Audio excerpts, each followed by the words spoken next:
Le cinquième sujet, on revient sur la question de l'emprunt. Est-ce qu'il y a plusieurs types d'emprunts? Je ne parle pas seulement d'emprunt à la banque. Non, est-ce qu'il y a plusieurs catégories d'emprunts? Bien sûr.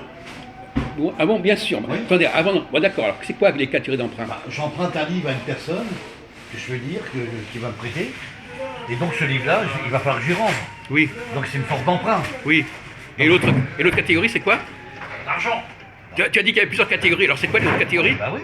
C'est quoi l'autre catégorie? Catégorie, c'est aussi l'emprunt, par exemple, d'utiliser un texte qui n'est pas le tien. Et toi, tu réécris un texte, donc tu t'es usurpé le texte. Tu as fait un emprunt d'un texte qui n'est pas le tien. Un plagiat. Voilà, un plagiat. Voilà, un emprunt plagiat. Et un emprunt, bien sûr, financier là. Et un emprunt d'argent aussi dans les banques. Voilà. C'est pas l'emprunt que tu rembourses. Un crédit au zéro. Alors, il faut faire, Voilà, il faut faire attention aux mots. On l'a dit l'autre jour. Les mots peuvent avoir un sens plus large. Par exemple, la langue française.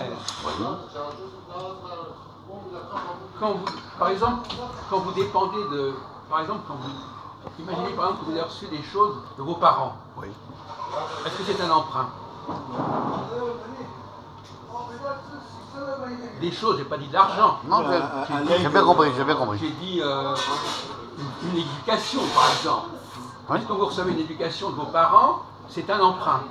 Et quand on n'a pas de parents, on fait comment? Eh bien, vous changez d'exemple, c'était qu'un exemple. Vous prenez des parents adoptifs. Quand on est orphelin. Vous êtes orphelin, monsieur Youssef? Vous prenez des enfants à l'adoption. Comme Blondin, quand on a un papa. Comme Youssef qui n'a pas de papa ni maman. Comme Blondin, là, il a un papa, mais bon, on l'a jamais vu. Un papa milliardaire. D'accord. Ce n'est peut-être pas un bon exemple pour Blondin. Silence. Mais peu importe. C'est un exemple parmi 100 autres. Donc, Alors, sur la forme de l'éducation que tu viens de citer, Jacques, ça peut être un emprunt, l'éducation. Bah oui. Non, mais on ne savait pas dès le départ. Pour moi, c'est pas un Mathias. Pour les études, oui, il n'y a pas d'honneur. on parle pas d'argent. Non.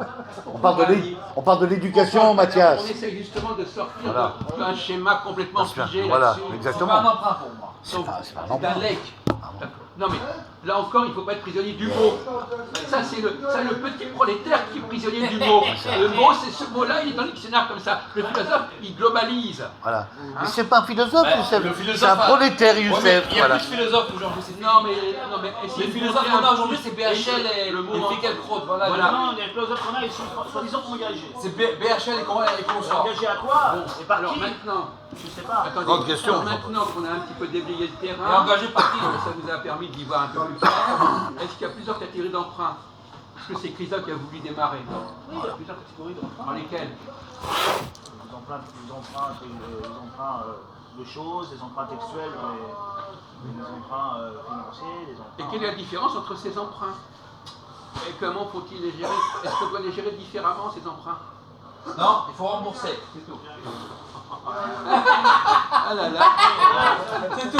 Ouais, Ça, c'est c'est- ça. Et là, c'est tout typique. compris, là. C'est typiquement Et Maghreb. le petit Christian, là, il Petit reste Tounzi, avec son emprunt. Tounzi, Alors là, petit emprunt avec ses dinars. Allo, Brek.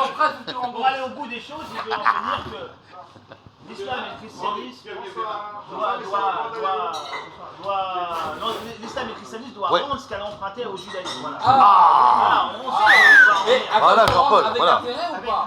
Avec intérêt. Ah, avec intérêt, d'accord. Pour le judaïsme, pour le judaïsme. Ok, avec intérêt. Ça, c'est un élément, mais c'est pas. On sent que. Bon, ça fait partie du sujet, bien sûr. Alors, moi, ce que je m'intéresse, ce que je vous demande, c'est de savoir Je t'écoute. quels sont les différents types d'emprunts. Par exemple, on va prendre un exemple simple. Tu vas faire notre ami Mathias. Par exemple, est-ce qu'il peut y avoir un emprunt avec, par exemple, prenons le cas de la langue allemande, par exemple. La langue allemande, elle a emprunté à qui? La langue. En prenant le mot emprunt dans un sens très large. Les deux sont origines du même endroit. Anglo-saxon. Non, ils sont tous les deux origines d'une même branche ancienne, plus ancienne. Après, peut-être que Voilà, vous êtes là. Attendez, on va voir s'il est à la hauteur là. La langue allemande, elle a emprunté à qui? Alors encore d'emprunt, d'endettement si on préfère. Au latin, parce qu'ils ont. Non, c'est pas une langue latine. Non, mais le vieux latin était proche de ce vieil allemand. Oui, mais c'est pas une langue latine. Mais c'est vieux. C'est pas une langue Non, latine. anglo-saxon. Anglo-saxon. Il a raison, Youssef a raison. Youssef a raison. Youssef a raison. Non, attendez, on va se calmer. Non, pas précis, tu On attends. va se calmer. Vas-y, Jacques. Non, l'allemand. On vous a donné l'exemple tout à l'heure, mais vous n'avez pas suivi. Mais moi, vous n'avez pas transposé. L'allemand emprunte activement. Vous en étiez par rapport à qui l'allemand? Les forces de l'ordre sont intervenues en urgence dans le pavillon, situé dans un quartier Voilà. calme de la ville. Il est endetté par rapport aux états antérieurs de l'allemand. C'est ça qu'il fallait répondre. C'est ce qu'on appelle un emprunt vertical. Voilà. Tu as donné la bonne réponse, Jean-Paul, c'est ça. C'est pas un Dans l'état germanique. C'est pas un emprunt horizontal, Par c'est contre, vertical. l'emprunt de l'allemand au français, c'est un autre type d'emprunt. Ça s'appelle comment cet emprunt-là? Quelle est la différence entre ce que l'allemand doit au vieil allemand, au vieux germanique, et ce qu'il doit au mot français qu'il a récupéré? Est-ce que c'est le même type d'emprunt? Est-ce que c'est géré et vécu de la même manière? Ah non, c'est deux emprunts différents.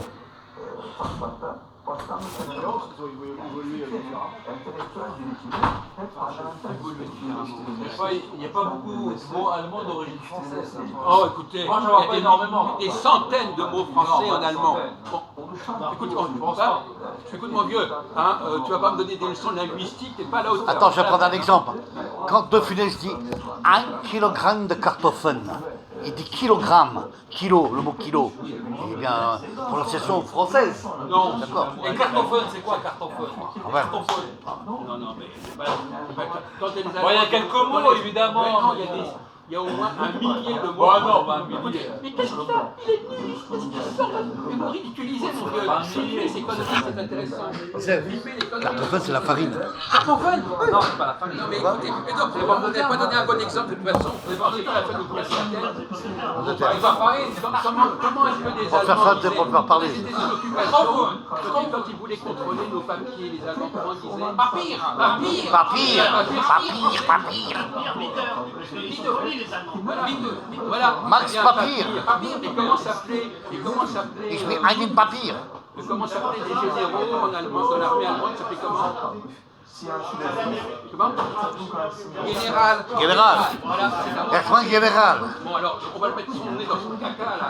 Et comment ça s'appelait la structure du Germain? Bravo, Jacques. Mais qui me dit que c'est pas Bravo, le Jacques. général qui vient de l'allemand général? Ah oui, bravo. Ah ben oui, on inverse la chose. Ça c'est l'argument du pauvreté. Ah oui. Ça, c'est l'argument des Tutsis. Champion du monde. Champion du monde. La commandature. D'un mot français, la commandature. Commandature. Ça vient du commandant. Je donne cet exemple. Le roman est conscient. Il y a une différence de traitement entre mon endettement par rapport à mes ancêtres Oui. et mon endettement par rapport à mes voisins. Voilà, c'est ça. Mais comment on le gère différemment? Est-ce que l'un est plus léger que l'autre? Ça, tu penses aux voisins, oui. Normalement, oui. Normalement, on dépend toujours de ses ancêtres. Bien sûr. Par contre, on n'a pas toujours besoin. Est-ce qu'il est légitime de dépendre de ses voisins? Non, pas forcément. Pas forcément, Jacques. Parce que c'est pas. On n'est pas obligé d'imiter le voisin. Comment? On n'est pas obligé d'imiter le voisin ou de copier son voisin. Voilà. C'est ça qui est. Voilà.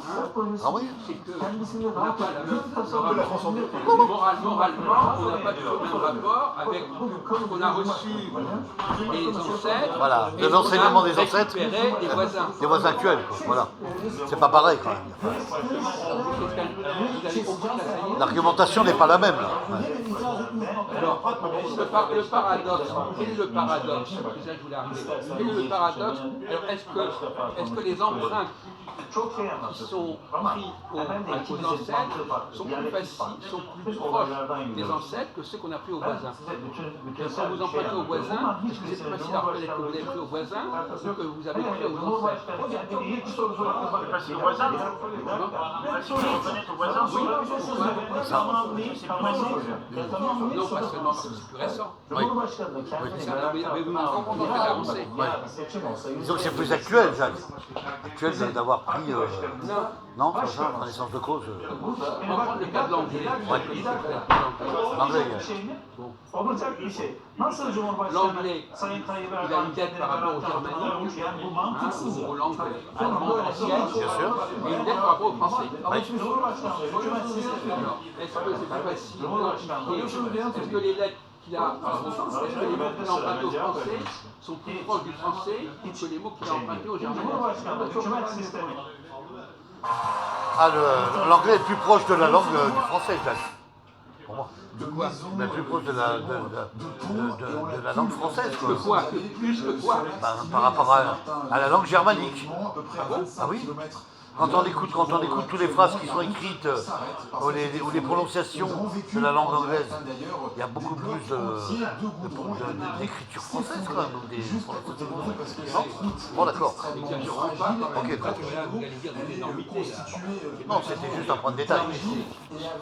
Bon. Il ne faut pas aller jusque-là. Mais en revanche, là, on va répondre à la fin de Ouais. C'est bien qu'il est très compliqué d'accéder à ces quelqu'un qui ne zones-là. connaît pas les langues germaniques, Demande à Max qui baisse un peu. les mots français,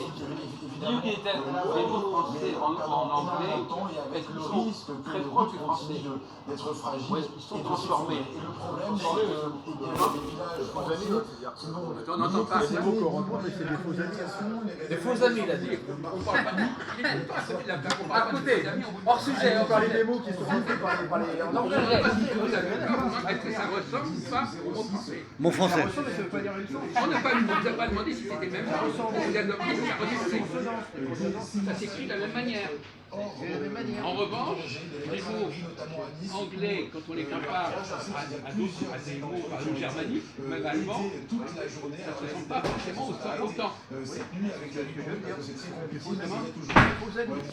C'est contraire. Vous parlez des mots quand vous vous entourez, dans les choses qui ne veulent pas dire les je sais pas si vous On vous demande, Il va avoir un AVC. on vous demande, est-ce que les mots français qui sont en anglais ressemblent plus au français que les mots non français en anglais? Est-ce qu'ils ressemblent plus à l'allemand? Est-ce qu'il y a plus de mots allemands semblables Dans les écritures anglaises, aux mots anglais Voilà. que les mots français C'est- semblables aux mots anglais? c'est ça qui Bon, alors répondez. Répondez. Bon, par exemple, on va prendre un exemple. Par exemple, comment on dit mort en anglais, en allemand? Des bilans qui sont établis pour permettre à un moment donné d'éviter ces Mort, qui pas se renouvellent. non, mort. Quand ça a été C'est pas impacté dit une fois, mort. le deux, ça prend un jour Comment on dit en impacté deux anglais? fois.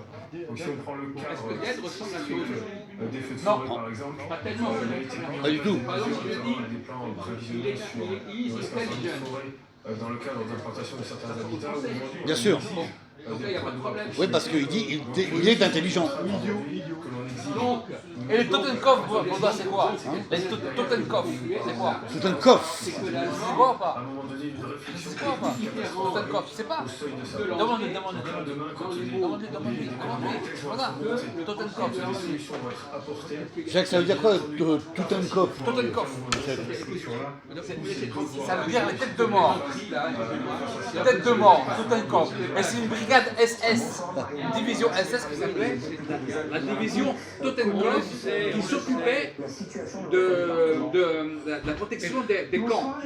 Dankeschön, Youssef, c'est bon. Totenkopf. On a compris. Très intelligent. Bon. Totenkopf. Super intelligent. On sait comment il fonctionne. C'est un Tunisien d'arabe de tête de mort. Alors, donc, est-ce que vous avez pris T'as compris ou pas? Mort, la mort. Youssef, regarde, Mathias, il a la tronche d'Adolf Hitler un peu, avec un coffre. Faut qu'il fasse la moustache. Vous voulez écouter là? Ah oui. Tiens, attends, je reprends la caméra. Ça relève des emprunts des ancêtres, et le horizontal, c'est des distinctions. Horizontal, pas oriental. L'horizontal, c'est des voisins. Oui, et alors? Comment est-ce qu'il se distingue? Comment ils se distinguent Mais c'est ça dont on est en train de parler. extrêmement important. Les Blancs se sont mobilisés pour les services de secours et malheureusement nous en avons besoin encore toutes les forces pour pouvoir intervenir sur le terrain. C'est pas la même chose, c'est pas la même chose. Mais non, mais il est en train de tourner autour. Ouais, là, tu vois, t'es dans la marmite. On en a parlé, on parle de ça, et vous êtes même pas... T'es dans la bouilloire. Bah non, mais pourtant... On va transpirer là. Ah bah c'est dommage.